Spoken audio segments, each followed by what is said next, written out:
الله الرحمن الرحيم.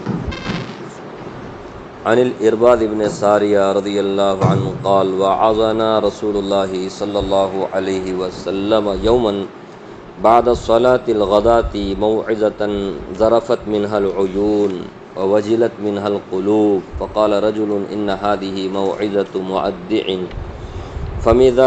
فبما ذا تعهد إلينا يا رسول الله؟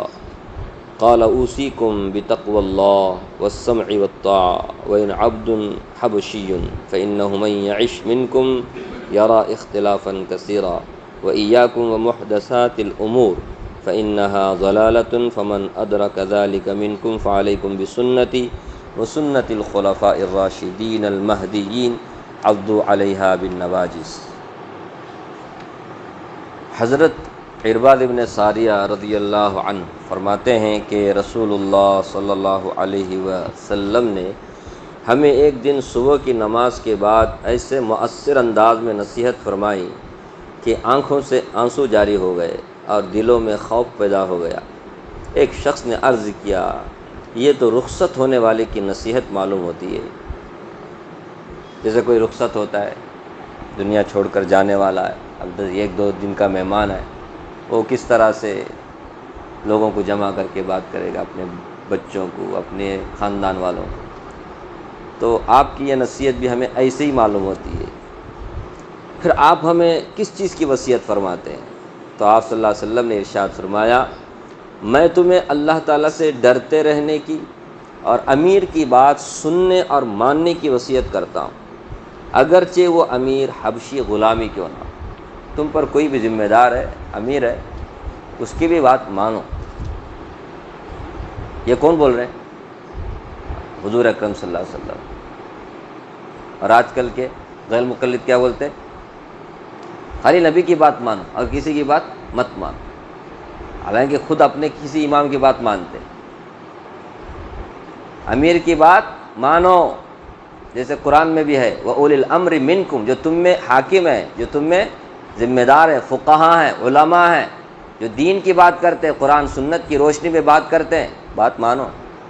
ہاں نبی کے خلاف، اللہ کے خلاف، قرآن کے خلاف، سنت کے خلاف اگر کوئی بولے تو کسی کی بات نہیں ماننے کا، وہ اپنا باپ ہی کیوں نہ، میں نہیں ماننے کا۔ تو امیر کی بات مانو۔ فرمایا وہ حبشی غلامی کیوں نہ ہو، کالا کلوٹا کیوں نہ ہو۔ حبشی بولے تو کیسے رہتے؟ صرف کالے نہیں رہتے، ان کا چہرہ بھی ایک دم ڈرونا ہوتا ہے۔ کیسا بھی ہو تمہیں کیا کرنا ہے؟ امیر کی بات ماننا ہے، وہ امیر حبشی غلامی کیوں نہ ہو۔ اور اس کے بعد فرمایا تم میں جو میرے بعد زندہ رہے گا، میرے بعد، میں تو دنیا سے چلا جاؤں گا، میرے بعد جو تم میں زندہ رہے گا وہ بہت اختلافات دیکھے گا۔ سمجھ اسی زمانے میں کا بہت اختلافات دیکھے گا، انہیں ایک بولتا ہے، انہیں ایک بولتا ہے، انہیں ایک بولتا ہے، انہیں ایک بولتا ہے، وہ مسجد کا امام ایک بولتا ہے، یہ مسجد کا امام ایک بولتا ہے، بہت اختلافات دیکھے گا۔ تم دین میں نئی نئی باتیں پیدا کرنے سے بچو، دین میں نئی باتیں نہیں پیدا کرنے کا۔ جتنی باتیں میں نے تمہیں پیش کر دی ہیں کافی ہے۔ تو دین میں نئی بات بتنا، کیونکہ ہر نئی بات گمراہی ہے۔ نئی بات دین میں پیدا کرنا گمراہی ہے۔ دین میں، دنیا کے معاملے میں بہت ساری نئی باتیں آئیں، نئی باتیں ایجاد ہوتے رہتی ہیں۔ دین کا نام لے کر کے کوئی نئی بات کوئی بولتا ہے تو اس کی بات سے بچو، وہ گمراہی ہے، جسے ہم کیا بولتے ہیں؟ بدعت بولتے ہیں۔ لہذا تم ایسا زمانہ پاؤ، کیسا زمانہ؟ اختلافات کا زمانہ، انہیں ایک بولتا ہے، انہیں ایک بولتا ہے، تو اختلاف۔ تو ایسا زمانہ پاؤ تو میری اور میرے ہدایت یافتہ خلفائے راشدین کی سنت کو مضبوطی سے تھامے رکھنا۔ کتنا زبردست ایڈریس دے دیا۔ گمراہی سے بچنا ہو، سیدھا راستہ چاہتے ہو تو سیدھا کہاں چلے جاؤ؟ اوپر۔ حضور اکرم صلی اللہ علیہ وسلم کی کیا سنت ہے؟ پھر آپ سے جو لوگ ہدایت یافتہ ہوئے کون ہے؟ وہ خلفائے راشدین، حضرت ابو بکر، حضرت عمر، حضرت عثمان، حضرت علی۔ ان کا کیا طریقہ ہے؟ ان کی کیا سنت ہے؟ اس کو دیکھو، جب بھی کوئی دین کی نئی بات آتی ہے نا، یہ ہے کیا ہمارے دین میں، ہاں اس فلاں میں ہے، فلاں حدیث میں ہے، فلاں حدیث میں، وہ نہیں، ہمارے نبی نے کیا یا ہمارے نبی نے فرمایا، چلو ہمارے نبی نے، خلفائے راشدین میں سے کسی نے اپنے زمانے میں کیا، ہاں کسی نے بات کہی نہیں، تو پھر وہ دین نہیں، تو پھر وہ دین نہیں۔ سمجھ رہے کتنا اچھا کیا بولتے ہو فارمولا، کیا بولتے اس کو، معیار بتا دیا، تھرمامیٹر دے دیا کہ اپنے کوئی بھی صبح و شام دین کے نام پر جو ہم کام کرتے ہیں ان میں کسی بھی عمل کو کوئی کچھ بھی بول لے، ہمیں کیا کرنا ہے، سیدھا اوپر جا کے پرکھنا ہے، نبی نے فرمایا، نبی کا طریقہ رہا ہے، ہاں نبی کی سنت ہے، آپ کی سنت تمہیں نہیں ملتی، پھر اس میں آنا خلفائے راشدین، سمجھ رہے، تو وہاں ہمارا کیا ہوتا ہے مسئلہ 20 رکعت تراویح، 8 رکعت تراویح، جھگڑا ہوتا ہے کہ نہیں؟ اب رمضان آنے والا ہے، کیا کرنا، یہی دیکھنا ان کے زمانے میں کیا ہوا، گمراہ کریں گے لوگ، یہ حدیث میں یہ ہے، حدیث اور سنت میں بہت فرق ہوتا ہے، حدیث اور سنت میں کبھی ایک حدیث میں بات ہوتی ہے لیکن وہ سنت نہیں ہوتی، جیسے کھڑ کے پیشاب کرنا بخاری شریف میں ہے تو حدیث ہے وہ، لیکن کیا نہیں ہے، ہمارے نبی کی سنت نہیں ہے، سنت کیا ہی ہے، بیٹھ کر کیا کرو، پیشاب کرو، کیا خیال آپ کا، حدیث اور سنت میں یہی فرق ہے، بہت سارے حدیثیں رہیں گی لیکن ہمارے نبی نے کس پر چلا، نبی کی کیا سنت نے رہی، خلفائے راشدین نے کس پر چلا، ان کی کیا سنت رہی، ان کا کیا طریقہ رہا، یہ دیکھو۔ خواہ مخواہ کتنا بدنام کرتے ہیں حنفی لوگوں کو کہ حنفی لوگ ہیں نا حدیث کے خلاف کرتے ہیں، نبی کے خلاف کرتے ہیں، تم مائی کا لال ہو، تم اگر اپنے ماں کا دودھ پیا ہوا ہو تو پھر تم مناظرہ کر لو نا، مناظرہ کرو نا، دیکھیں گے تمرے علماء بھی بیٹھے ہیں، ہمارے علماء بھی بیٹھے، لیکن یاد رکھنا حق کا، ضد نہیں، ہٹ درمی نہیں، بدنام مت کرو، بلکہ ہم تمہارے کو بولنا چاہیے کہ تم کتنی سنتوں کے خلاف ورزی کرتے ہو، نام لیتے ہو صحیح حدیث کا اور کام کرتے ہو ضعیف حدیث پر، یہ کون پرکھے گا؟ ظاہر سی بات ہے علم والے بیٹھیں گے نا، کیسے کیسے ویڈیو آتے، کیا کیا گمراہی کی باتیں کرتے، خود کو بولتے ہیں اپنے آپ کو سلفی بولتے ہیں اسلاف کے طریقے پہ، تو یہ امام اور اسلاف نہیں ہے، سلف کے مطلب کیا ہے، اسلاف کا طریقہ پہ چلنے والے، میرے بھائی اسلاف کا کیا طریقہ تھا، یہی طریقہ تھا، یہ دوسرے پر بدزبانی کرو، بدگمانی کرو، گالیاں دو، ایک دوسرے کو جھوٹ بولو، جھوٹا الزام لگاؤ، اسلاف کا یہ طریقہ نہیں تھا، اسلاف تو ایک دوسرے کا احترام کرتے تھے، عزت کرتے تھے، امام شافعی، امام ابو حنیفہ آپس میں کتنا اختلاف ہے فقہ کے معاملے میں، لیکن ایک دوسرے کا احترام، ارے جس سال حضرت امام ابو حنیفہ کا انتقال ہوا اس سال حضرت امام شافعی پیدا ہوئے، سمجھ رہے، 150 سن ہجری میں، 80 پر ایک ہجری میں حضرت امام ابو حنیفہ پیدا ہوتے ہیں، اور 150 میں امام شافعی پیدا ہوتے ہیں، 164 میں امام احمد بن حنبل پیدا ہوتے ہیں، 194 یعنی 194 میں امام بخاری پیدا ہوتے ہیں، اب اسلاف کون ہوئے، زیادہ پرانے یا نئے؟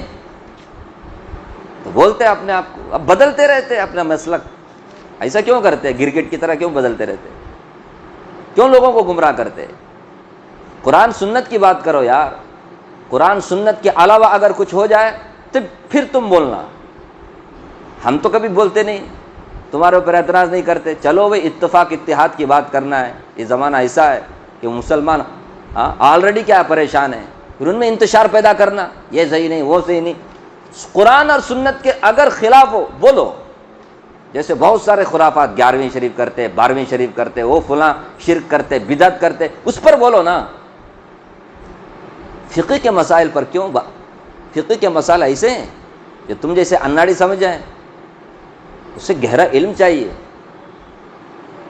امام شافعی فرماتے ہیں فقہ کے معاملے میں ہم سب امام ابو حنیفہ کے بچے ہیں، کون بول رہے ہیں؟ امام شافعی اتنا بڑا عالم، فقہ کے معاملے میں، یعنی قرآن اور سنت کی جو گہرا علم جو امام ابو حنیفہ کو ملا نا، ہم اس معاملے میں کیا ہیں؟ بچے ہیں کس کے؟ اتنا بغض عداوت امام ابو حنیفہ سے، اسی کو پال کر کے مرنا، دیکھو پھر تمہارا کیا حشر ہونے والا ہے، اسی کو دل میں رکھ کے مرو، بغض اور عداوت کو۔ قرآن سکھاتا ہے ہمارے کو ربنا اغفر لنا ولی الذین سبقونا بالایمان، اللہ ہماری بھی مغفرت فرما اور ہمارے ان بھائیوں کی بھی مغفرت فرما جو اس سے پہلے گزر چکے، ایمان پر جو دنیا سے چلے گئے۔ مغفرت کی بات کرتی قرآن، مغفرت کی بات کرتے کہ مغفرت کی دعا کرو، اور ہم بدگمانی بدزبانی کرتے رہتے اور اسی کو بہت بڑا جہاد سمجھتے ہیں، بہت بڑا کام کر رہے ہیں ہم لوگ، تم تو اپنا بیڑا غرق کر رہے ہو تم لوگ۔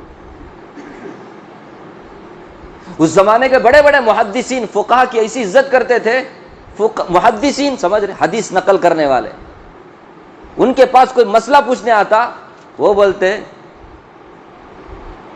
نحن الصیادلہ، ہم لوگ صرف میڈیکل شاپ والے کی طرح، ہمارے پاس حدیثیں ہیں، کس حدیث پہ عمل کرنا، کس حدیث پہ عمل نہیں کرنا، کون سی حدیث سنت ہے، کون سی حدیث سنت نہیں ہے، یہ ہم نہیں جانتے، اس کے لیے ڈاکٹروں کی ضرورت ہے، انتم الفقہاء، وہ بولتے فقہاء ہیں جو ڈاکٹر کا مقام رکھتے ہیں، ہم تو کون ہیں؟ اب آپ کچھ بتاؤ، لوگ میڈیکل شاپ کو جاتے ہیں پیٹ درد ہوا تو، یا ڈاکٹر کے پاس جاتے ہیں؟ نہیں، میڈیکل والے کے پاس دوائیاں بہت زیادہ ہیں، ڈاکٹر کے پاس تو 4-5 دوائیاں رہتے، کہاں جاتے؟ اس کے باوجود بھی ڈاکٹر کے پاس ہم کو دوائی اصل نہیں ہے، کون سی دوا کب لینا، کون سے پیٹ درد میں کون سا دوا لینا، یہ کون جانتا ہے؟ میڈیکل شاپ والا جانتا نہیں، کون جانتا ہے؟ نہیں سمجھ رہے؟ اتنی اچھی مثال دی ہے اس زمانے کے محدثین، لیکن اس زمانے کے مسلمانوں کو سمجھ میں نہیں آتی ہے بات، خواہ مخواہ بدنام کرتے رہتے ہیں، بد زبانی کرتے رہتے ہیں، بدگمانی پھیلاتے رہتے ہیں۔ ہم حنفی طریقے سے نماز پڑھ، ایک عمل تم بتاؤ قرآن اور سنت کے خلاف، چیلنج کرتا ہوں میں۔ اسی لیے عرب لوگ ہیں نا بیچار، ان کو کچھ معلوم نہیں، یہاں کے لوگ ہیں نا میں ریال کھا کر کے گاتے رہتے عرب لوگوں کو، تو اعلاء السنن بول کر کے کتاب لکھی، حضرت حکیم الامت اشرف علی تھانوی رحمۃ اللہ علیہ کے شاگرد ظفر احمد عثمانی رحمۃ اللہ علیہ، اعلاء السنن بول کر کے عربی میں کتاب لکھی۔ اعلاء السنن کا مطلب حنفی مسلک میں جتنے سارے مسائل ہیں، پیدا ہونے سے لے کر مرنے تک کے تمام مسائل کو حدیث اور قرآن سے انہوں نے ثابت کیا ہے۔ سمجھ رہے؟ یہ لوگ بولتے رہتے نا یہ لوگ نبی کے خلاف ہے، قرآن کے خلاف ہے، اس کے بعد عرب لوگ ہیں نا چپ، ان کو تو بیچاروں کو اردو تو آتی نہیں، عربی آتی ہے نا، عربی کتاب لکھ کر کے پیش کر دی۔ یہ ہے مسئلہ، یہ ہے حقیقت، کیوں بدنام کرتے؟ یاد رکھنا، جو زبان سے تم بولتے نا دوسروں کے اوپر، تم کو کیا کرنا پڑے گا اس کے بارے میں؟ اللہ کے پاس جواب دینا پڑے گا، جواب دینا پڑے گا۔ اس لیے کبھی بدگمانی کے باتیں مت کرو، بد زبانی کے باتیں مت کرو۔ ائمہ اسلاف، ائمہ اربع، فقہا، ان پر کبھی بھونکو مت کتے کی طرح، ذرا عزت کرنا سیکھو۔ اپنے علماء کی کیسی عزت کرتے، ایسے جو اسلاف میں گزرے نا پچھلے زمانے میں بڑے بڑے علماء، تو دھول کے برابر بھی نہیں تم لوگ ان کے، عزت کرو یار، عزت کرو۔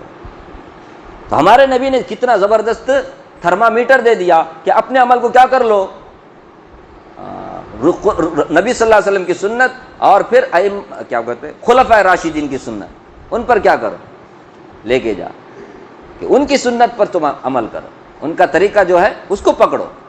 وہاں یہ بولیں گے نہیں یہ تو عمر کی سنت ہے، نبی کی سنت ہے، ہم نبی کی لیں گے کہ عمر کی لیں گے، اس طرح کا سوال کرتے ہیں یہ لوگ نالائق۔ حضرت عمر نبی کے خلاف جا سکتے ہیں؟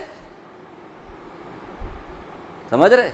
جب رمضان کی بات آتی ہے نا یہ تراویح کی، یہ تو عمر کی سنت ہے 20 رکعت، نبی کی کیا سنت ہے 8 رکعت، تو 8 لیتے یا 20 لیتے، تم مجھ بولو آپ نبی کو لیں گے یا عمر کو لیں گے؟ ایسے نالائق ایسے بدتمیز لوگ ہیں، یہ صرف امام ابو حنیفہ کا حضرت عمر بن خطاب کو بھی لے لیتے ہیں کبھی، کتنی بدتمیزی۔ ہمارے نبی فرما رہے میری سنت کی بھی اتباع کرو اور میرے خلفاء کی بھی، کیا مطلب ہے؟ نبی کی سنت کافی ہے نا، اختلاف دیکھو گے تو اس ٹائم پہ ادھر ادھر نہیں جانے کا، کس کو دیکھ، میرے خلفاء کو دیکھنا، اسپیشلی فرمایا حضرت عمر، حضرت ابو بکر، حضرت عثمان کے بارے میں، حضرت علی کے بارے میں۔ نبی کے زمانے میں ایک اذان تھا، ہاں یہ کیا ہے ڈبل ڈبل اذان؟ کس نے چالو کیا؟ حضرت عثمان رضی اللہ عنہ۔ ہمیں کیا کرنا چاہیے؟ اس کو فالو کرنا چاہیے۔ نہیں نبی کے زمانے میں نہیں تھا، ہمارے نبی نے کہا کہ نہیں میرے بعد تم اختلاف دیکھے تو کیا کرنا؟ تم خلفائے راشدین کی اتباع کرنا۔ یہ لوگ اپنے آپ کو بہت بڑا سمجھتے ہیں، ہم لوگ ہیں سنت، تم لوگ بدعت کر رہے۔ حضرت عثمان رضی اللہ عنہ کے طریقے پر چلنے کو بدعت بولنے والے ہمارے نبی کی خلاف ورزی کرنے والے ہیں۔ حضرت عمر رضی اللہ عنہ کی سنت پر چلنے والوں کو بدعت کا لیبل لگانے والے کل اللہ کے نبی صلی اللہ علیہ وسلم کے سامنے پیش ہونا ہے۔ ہمارے نبی کے خلاف بولنے والے ہیں لوگ، سمجھ رہے؟ سمجھنے کا قرآن اور سنت کو سمجھنا علماء سے، علماء ربانیین سے، سچے علماء سے، ریال کھانے والے علماء سے نہیں، رشوت کھانے والے، انعام پانے والے اپنے سنگٹھنوں سے، مدد لینے والے اپنے سنگٹھنوں سے، ایسے لوگوں سے علم حاصل مت کرو۔ جس کا کھائیں گے اسی کا بولیں گے وہ لوگ۔ ہاں تو میری اور میرے ہدایت یافتہ خلفائے راشدین کی سنت کو مدبو سے تھامے رکھنا۔ اب آپ کو اگر کوئی کہا تم انڈین ہو یا کرناٹک کے ہو، سوال غلط ہے کہ نہیں؟ بات سمجھ میں آ رہی؟ تم انڈیا کے ہو یا کرناٹک کے ہو، سوال غلط نا؟ تو تم نبی کے ہو یا عمر کے ہو، سوال غلط نا؟ کیوں؟ ارے عمر خود بھی نبی کی طریقے پر ہے، کرناٹک خود بھی انڈیا کے اندر ہے، تم کرناٹک کے ہو یا منگلور کے ہو، غلط ہے نا سوال؟ صحیح ہے سر۔ پھر اس طرح لوگوں کو الو بناتے ہیں لوگ، اور لوگ یہاں بھائی نبی کی عمر تو امام ابو نے کیا ہے، وہ کون ہے؟ ہم بھی تو کہتے ہیں نبی کے مقابلے میں کسی کی کیا حیثیت ہے، لیکن نبی نے کیا فرمایا؟ میرے خلفائے راشدین اتباع کرو، امیر کی اتباع بھی کرو۔ کہا امیر کی، یہ قرآن بھی کہتا امیر تو کون نبی ہوتا ہے کیا؟ نبی تو نہیں ہوتا وہ، لیکن امیر اگر بولے قرآن اور سنت کی روشنی میں بات تو اس کی بھی بات مانو۔ اب جتنے ہیں غیر مقلد سب نبی آ کر بولے کیا اس کو؟ نبی آ کر بولے؟ سب کیا کر رہے ہیں؟ کتابیں پڑھ پڑھ کر کے عالم بن رہے ہیں۔ اب تو غیر مسلم یہ بھی بول سکتا ہے نا، کس کو معلوم ہے کیا مکس کر کے آئے گی، چھوڑو، نہیں قرآن کو بھی بول سکتا ہے، حدیث کو بھی بول سکتا ہے، کس کو معلوم کیا کیا مکس۔ اعتماد بولنے کی چیز نہیں ہے، بھروسے بولنے کی چیز نہیں ہے۔ ایسا ہے تو پورے قرآن سنت کچھ کیا کر ڈالو، پورے قرآن اور حدیث کچھ کیا کر ڈال دو کھولنے میں۔ استغفر اللہ۔ مسئلہ کیا ہے؟ ہم اپنے ان کے یعنی اختلاف پیدا کرتے رہنا صبح و شام، یہی ان کا کام ہے۔ ایسے زمانے میں اللہ مجھے بھی آپ کو بھی حضور اکرم صلی اللہ علیہ وسلم کی سنتوں پر، خلفائے راشدین کے طریقے پر چلنے کی توفیق عطا فرمائے، بدعت خرافات سے اللہ ہمیں بچائے، ایسے گمراہ کرنے والے جدت پسند لوگوں سے بھی اللہ ہم سب کی حفاظت فرمائے۔ اب ایک حدیث پڑھتے ہیں۔ عن عبداللہ بن عباس رضی اللہ عنہ ان رسول اللہ صلی اللہ علیہ وسلم رأى خاتما من ذهب في يد رجل فنزعه فطرحه وقال يعمد احدكم الى جمرة من نار فيجعلها في يده فقيل للرجل بعدما ذهب رسول الله صلی اللہ علیہ وسلم خذ خاتمك انتفع به قال لا والله لا آخذه ابدا وقد طرحه رسول اللہ صلی اللہ علیہ وسلم۔ غور سے سنیے، سنت کی اتباع کا کیا جذبہ تھا صحابہ اکرام رضوان اللہ علیہم اجمعین کے اندر۔ ہمارے نبی صلی اللہ علیہ وسلم سے سچی محبت کون کرتے تھے؟ حضرت عبداللہ بن عباس رضی اللہ عنہ فرماتے ہیں کہ رسول اللہ صلی اللہ علیہ وسلم نے ایک شخص کے ہاتھ میں سونے کی انگوٹھی دیکھی تو آپ نے اسے اتار کر پھینک دیا، کیونکہ مردوں کے لیے امت محمدیہ میں سونے کی انگوٹھی جائز نہیں ہے۔ سونے کا کوئی بھی زیور مردوں کے لیے، بلکہ چاندی کا بھی زیور استعمال نہیں کر سکتے، سمجھ رہے؟ کوئی اور دھات بھی استعمال نہیں کر سکتے، کوئی اور دھات، لوہا، پیتل، تانبا، فلاں جسے یاد رکھیں، صرف ایک چاندی، وہ بھی 4 گرام کے حد تک انگوٹھی کے طور پہ استعمال کرنا جائز ہے، سنت نہیں ہے۔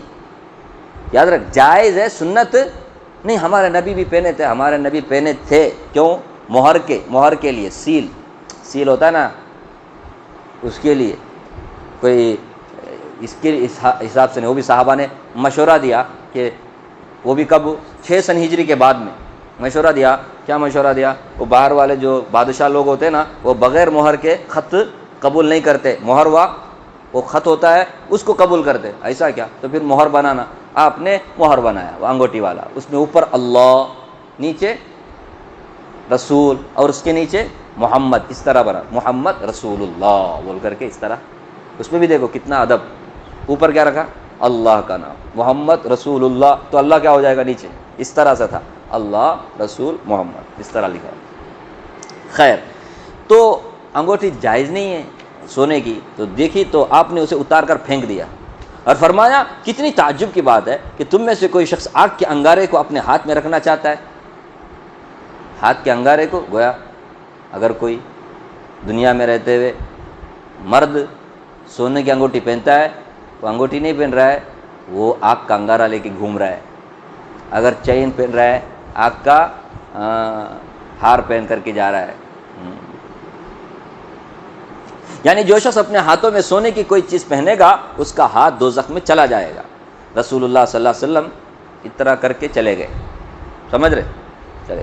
رسول اللہ صلی اللہ علیہ وسلم کے تشریف لے جانے کے بعد اس شخص سے کہا گیا جس کے انگوٹھی کو پھینکا گیا، اس سے کہا گیا اپنی انگوٹھی لے لو نا.